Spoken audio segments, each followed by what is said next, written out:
Hey everybody, Darren Reeves here, President DP Distribution Consulting, with another DP Minute on the comments in the QMSR preamble. We are up to number 29. One comment noted that terms correction, corrective action, and preventive action, although defined in ISO 9000 and important for use in ISO 1345, were not addressed in the proposed rule. The proposed rule was the one that was put out about 2 years ago, which was the draft of the QMSR that was completely different than it is now than the final rule. The FDA's response: FDA agrees that the proposed rule did not address the terms correction, corrective action, and preventive action.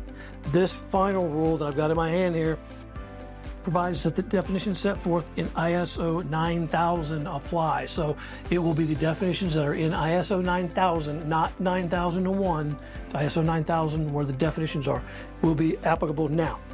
There's a bunch of other stuff that they have in this particular comment though. They said basically a correction may also refer to scrap, repair, rework, or an adjustment and relates to eliminating a nonconformity, whereas corrective action relates to the elimination of the cause of the nonconformity to prevent its recurrence. Okay, so there's the difference between a correction and a corrective action. So they defined it here.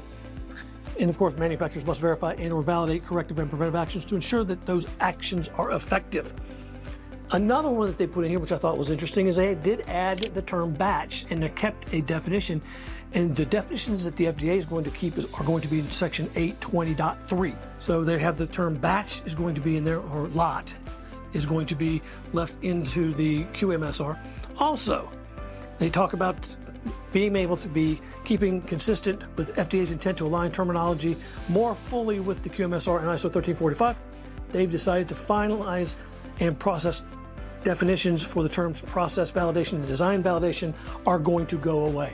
So they believe that there's enough wording throughout the QMSR / ISO 1345 2016 version so that they are not going to have the terms design validation and process validation any longer. They're going to get rid of those, and they believe there's enough other documentation and wording in 1345 that it would be redundant to keep those in there.